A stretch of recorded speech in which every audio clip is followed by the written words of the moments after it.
Hi, everybody. Good afternoon. Welcome. Well, I have no idea why you're clapping for me, but I appreciate that. My name is John Whitman, and I work with Yamaha Corporation, and I'm going to be so brief here because you are here to hear some beautiful music. I'm sure you would agree that no one has given us more information and inspiration about the marimba than Keiko Abe. Yeah?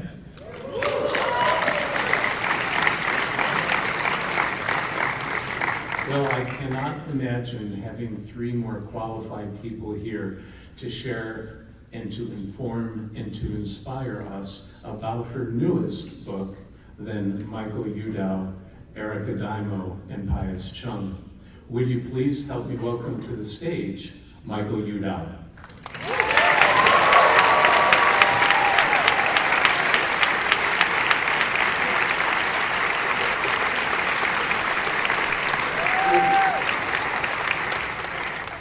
Hello. Eriko, Pius, and I are pleased to present this clinic at the behest of Keiko Abe. The focus of this session is to highlight a few of the 69 compositions contained with the release of this English translation of her book, MarimbaWorks, An Approach to Interpretation and Expression. Garwood Whaley, Dr. Garwood Whaley, has ample copies of the book at the Meredith Music GIA booth 201. While it is unfortunate that Keiko can no longer make the long trip across the pond to present this clinic in person, she offers this greeting to you, the current and future proponents of the art of marimba. Hi, I'm Keiko Abe. 今日はマイケル・ウドさんが私の作品についての講座をやってくださるというのを伺って、もう心がドクドクするほど嬉しく感謝してます。それを受け止めてくださった PS、メレディス出版社 GIA の皆様、本当に感謝してます。マイケルは私の作品をね、本当に心をもう込めて深く解説し、分析してくださるんです。ですから、それを聞いて皆様の心に伝わったら本当に嬉しいです。今日演奏してくださるバイアス、エリコさんもいらっしゃると伺ってます。私もそこにいたいです。本当に私の作品が、心からの作品が皆様のお役に立てば少しでも嬉しいし、マイケルの素晴らしい解説を聞ければ嬉しいんですが、心から感謝してます。ありがとうございます。Thank you very much.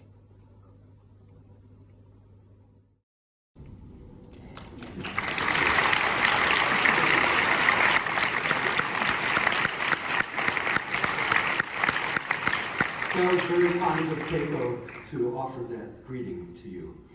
Keiko's Voice of Matsuri Drums was published in 1985. However, the first performance of this work in the United States occurred at the PASIC 1984 in Ann Arbor, Michigan. As host of that PASIC, I was among the 1,400 people who experienced that magical concert. One special note, Keiko has meticulously suggested which Yamaha mallets in her signature series to use for each composition in the book. As Pius and Eriko have their signature series with innovative percussion, they have assimilated Keiko's mallet suggestions and will use their own mallets, which Keiko understands. With Japanese taiko drummers' traditional Matsuri performing forms in mind, I decided to produce a special pair of mallets to represent those sounds on marimba. I was very particular about the mallets to their minute details. They are meticulously crafted, and the two mallets are different from each other in length, size, and hardness of the heads, and they weigh differently. For the mallet heads, I used the back skin of leather to produce a sound similar to the taiko sticks on the skin drum head. Xylophone heads are attached on the other sides of the mallets so that the clicking sounds produced when a wadaiko rim is hit can be reproduced. For some of you old-timers like me, Red Norvo's slap mallets may come to mind. Here is an excerpt of Keiko performing this work on November 17th, 2022 at the Lutheran Ishigaya Hall in Tokyo during the COVID pandemic.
Keiko sometimes incorporates elements of folk music into her compositions, similar to Dvorak, Mahler, Kodai, Sibelius, and others.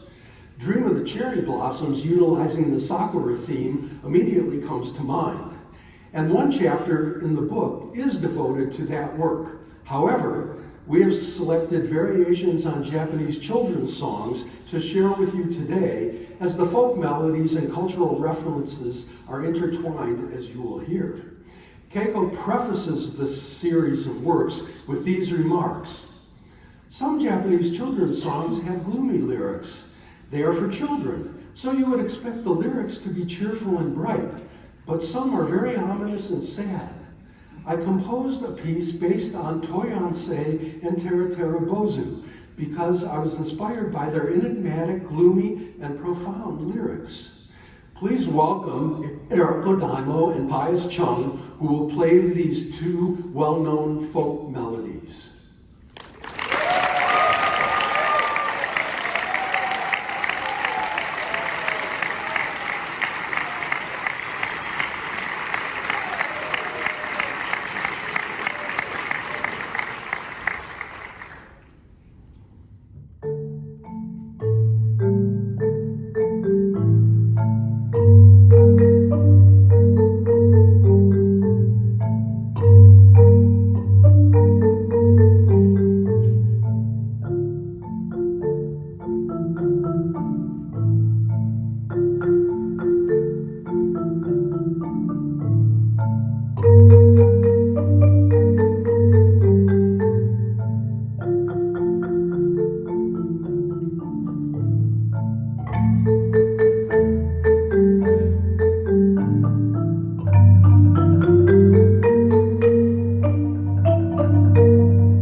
Thank you, Eriko and Pius.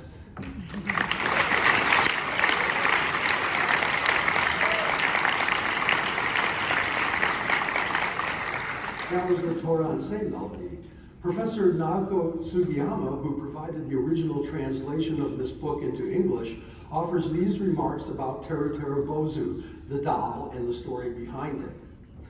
Teruterubozu is a simple traditional doll made of white paper or cloth.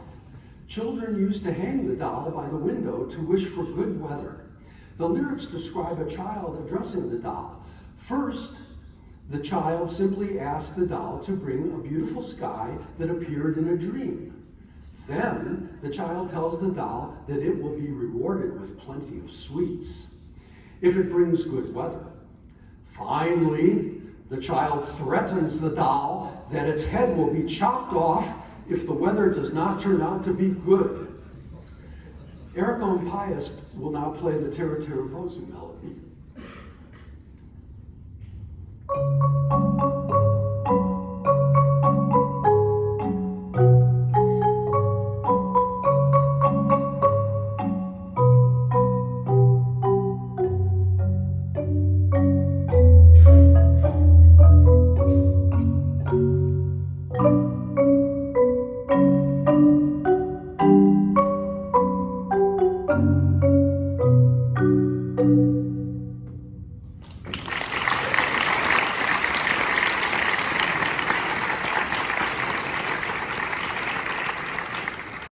Thanks, Eriko and Pius.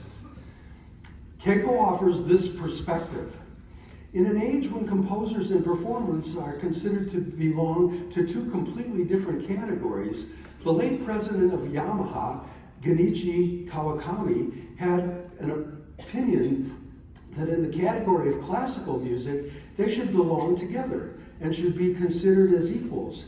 I agreed with his opinion. While composing this work, I heard an old Japanese song, Toyansei, coming from afar. It was a song I used to sing while playing as a child. At the same time, I could see in my mind's eyes the scenes and atmosphere of that time, and my heart was filled with nostalgia. Those were idyllic days, so I wanted to use the melody of Toyansei to reproduce the atmosphere of the past to express my feelings. I used the Toyansei melody to represent the vendors songs that come from near and far, using various textures for different phrases and adjusting the dynamics of the melodies. It is possible to highlight only a few of the myriad performance points discussed by Keiko in this chapter and throughout her book. But here are a few examples from this work. Keiko offers these remarks. Make each sound clearly separate from each other. For this example, I imagine my footsteps in geita, wooden sandals, when walking across a taiko bashi, Japanese wooden arched bridge. I use the children's song Tera Tera Bozu in measure 96, which is highlighted on the screen. The melody will stand out if you accurately maintain the length of each note as indicated in the score. Eriko will now play a section of the composition that highlights the two previous examples.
Keiko writes, the pianissimo in measure 123 represents vendors' voices from very far away. Do not only suppress the volume, but try to create different tones. In the four measures from 141 to 144, yes, the melody supports the most sinister part of the lyrics. Go through the alley, though it is scary. The first eighth rest should be highly energized. After that, play strongly and emphasize the accents. The next slurred section should be played with accents and tension. It should not be legato. The last comma should give the expression and impression of the moment of heightened energy before the music moves to the next line. Eriko will now play this composition section, highlighting the two previous examples.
Thank you, Eriko.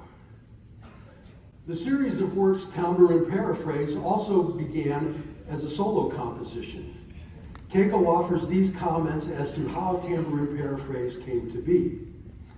While in Strasbourg during a concert tour, I heard children singing. I opened the window of the hotel room where I was staying.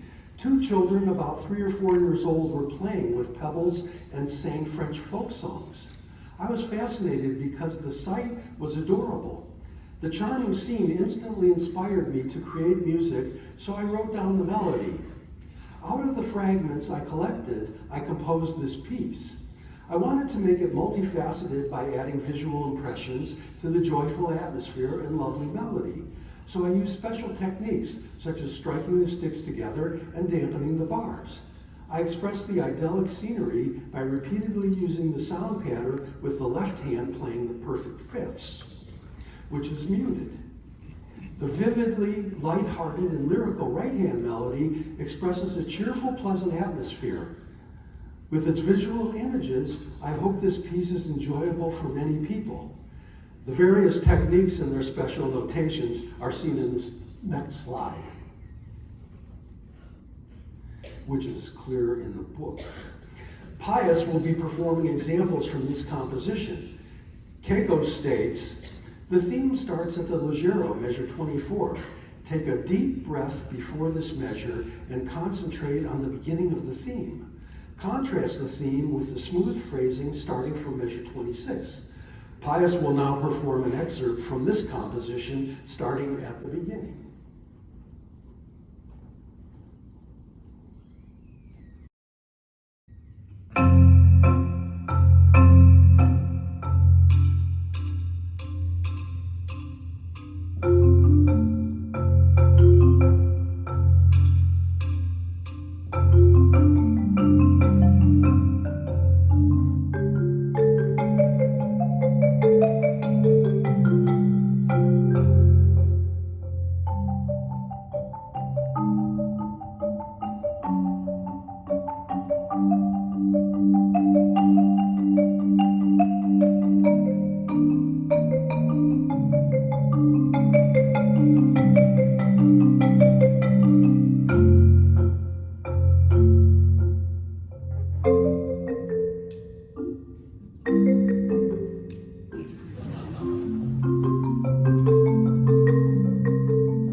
As with many compositions by Keiko, she offers numerous helpful performance notes for this work.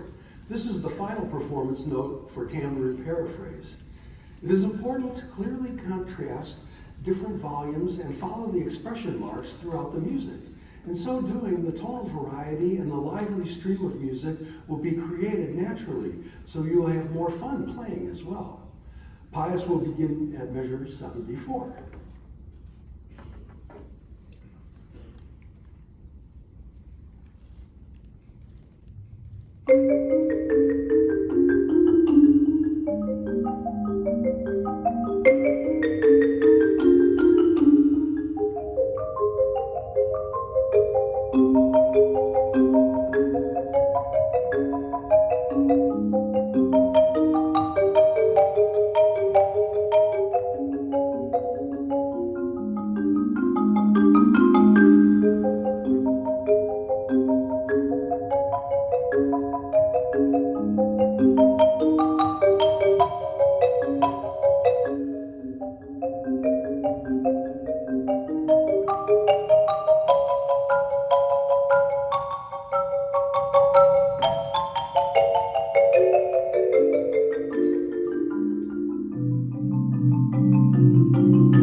Thank you, Pius. I thought you would appreciate seeing a page of Keiko's manuscript from the ensemble version of Tambourine Paraphrase. Pius is sticking around as he will demonstrate excerpts from this next work, Ancient Vase. By the way, Ancient Vase was the first Abe Sensei composition that Pius played in his youth. Keiko offers the following thoughts. One day, when I saw a very unusual vase at my friend's house, it was a plain, unglazed vase, and I was told it had been abandoned under a temple floor for 300 years. Its shape was a bit uneven, with a plain and simple leitmotif on the surface. The vase was far from beautiful, but I was strangely and strongly attracted by its first sight. It was a strange vase. Its front was graceful, while from behind it presented a certain crude and savage power. And its profile seemed to murmur something, though not very explicitly. Each time I observed it from various angles and under a different light, it presented something new. So I composed this piece stimulated by this strange something that the vase seemed to be trying to tell. The beginning part expresses the strong impact that I felt when I first saw the vase. It felt like a chord that reached my heart straightforwardly. And the impressions its front and side gave me felt like melodies. My idea was to express the different colors and the feelings the vase evoked by using various rhythms.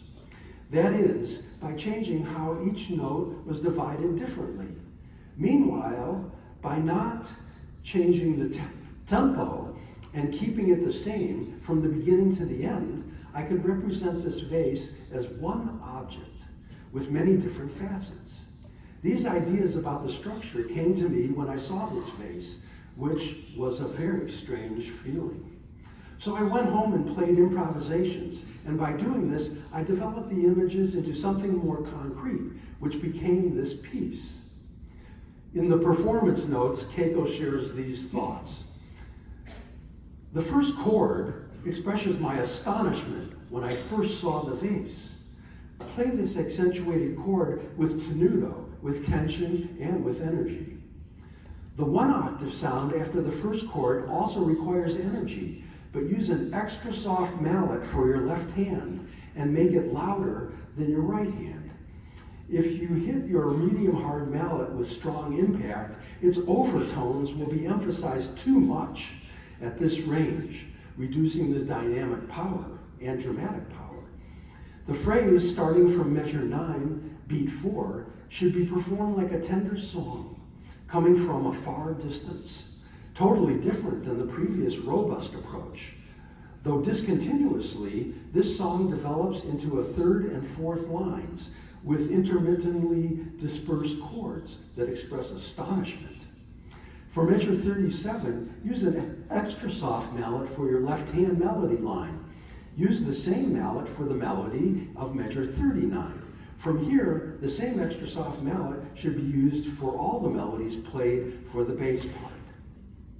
Thank you, Pius, for playing this next excerpt.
Well, if I could separate these two pages, I could go on. There we go.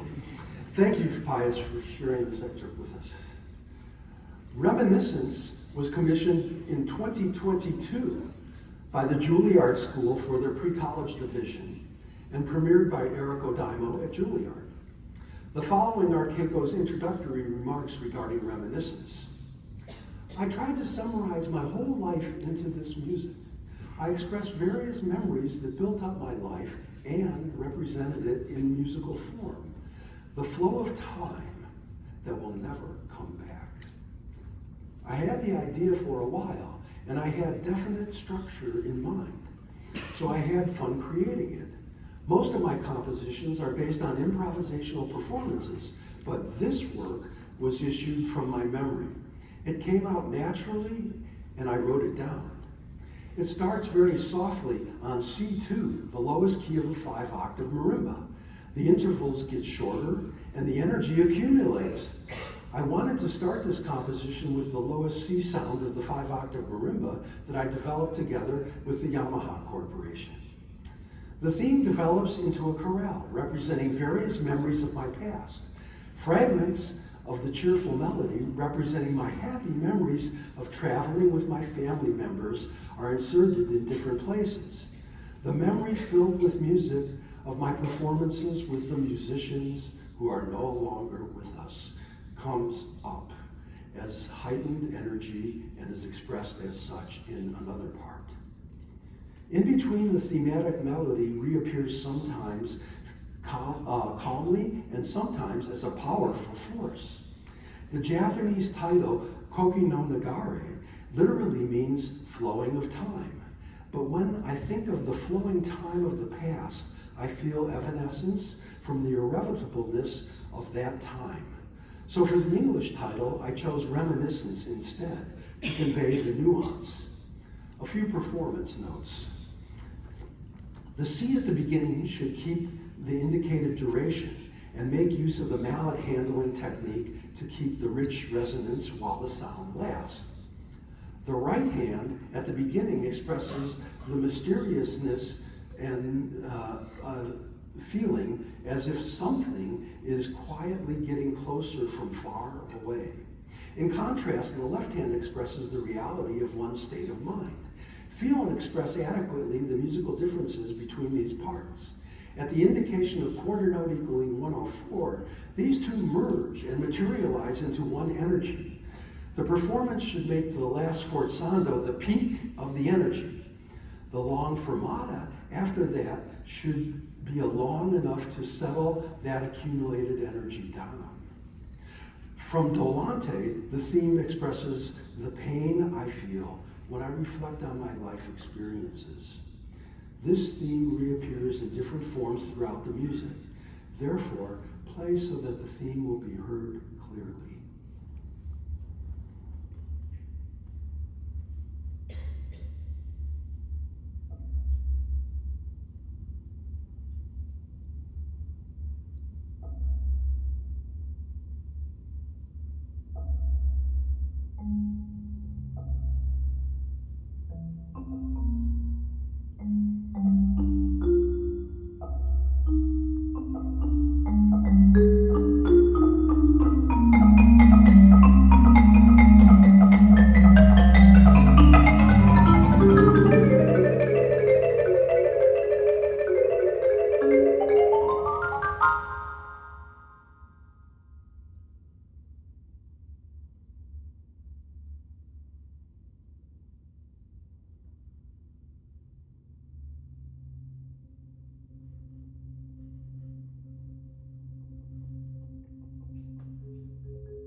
The theme reappears at the Lamentoso, measure 86.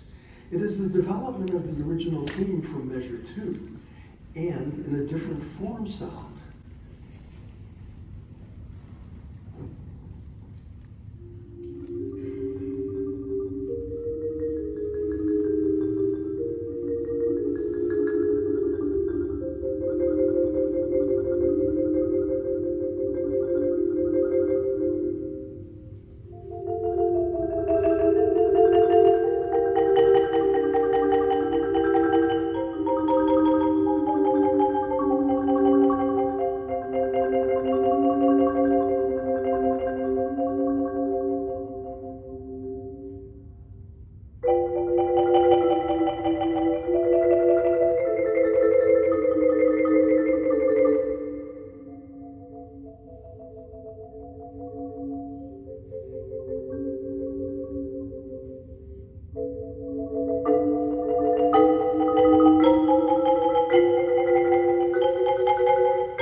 Thank you, Eriko-san.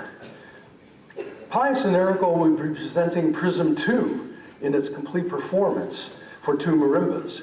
Before this final complete performance, I thought Keiko's remarks about the solo version within the Prism series is worthwhile to share. This solo piece, which eventually became a core of the Prism series, was conceived when I visualized the geometric optical refraction of light and the spectrum of the colors that stimulated my creativity. I wanted to express the splendor and originality of the marimba sound by using only two simple mallets. It was fun to think of possible patterns for the marimba, such as short scales, including chromatic scales, arpeggios, etc., in interesting ways. Moreover, I pursued different musical effects of colorful and flowing phrases by presenting them in different patterns. This piece is short, but useful as an etude because it has many necessary and effective patterns to keep and improve the two mallet techniques. It is also an appropriate concert piece because of its musicality and splendor, which is unique to the marimba sound and surely to satisfy the audience. Keiko offers the following thoughts about Prism 2 for two marimbas. This piece enriches its sound by adding intervals of a perfect fourth and a perfect fifth below the original solo part. It has the same concept as the solo piece, which highlights the original musicality of the marimba with its two mallets. But adding the second marimba part emphasizes the tonic colorfulness of the instrument.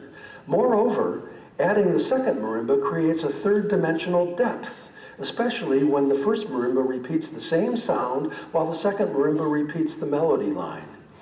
This composition includes many passages in which the melody lines of the marimba start with the left hand, which also may be used as a good exercise for training that hand.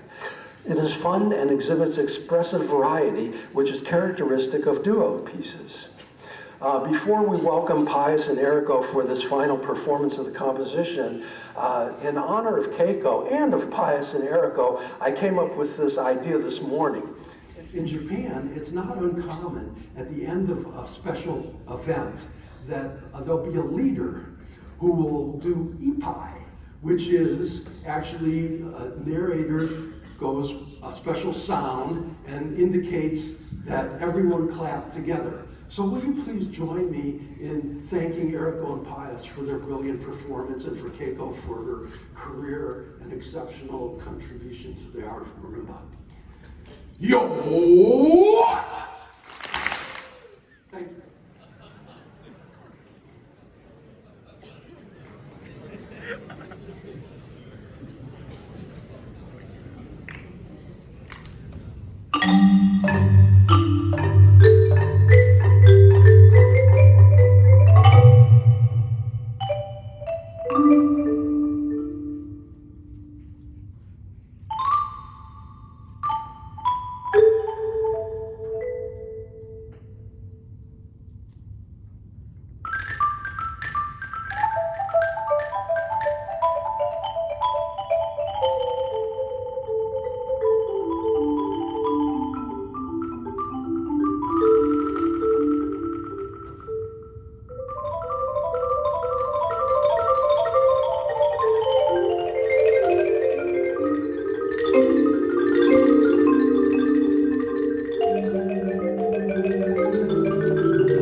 I just wanted to take this opportunity in behalf of Eriko and Pius to thank both Marimba One and the Yamaha Corporation of America, as well as PAS, and especially in this particular instance, Dr. Garwood Whaley and Meredith Music and GIA for publishing Keiko's book to share with you, the next proponents of the art of marimba. We thank you for coming, and we wish you well.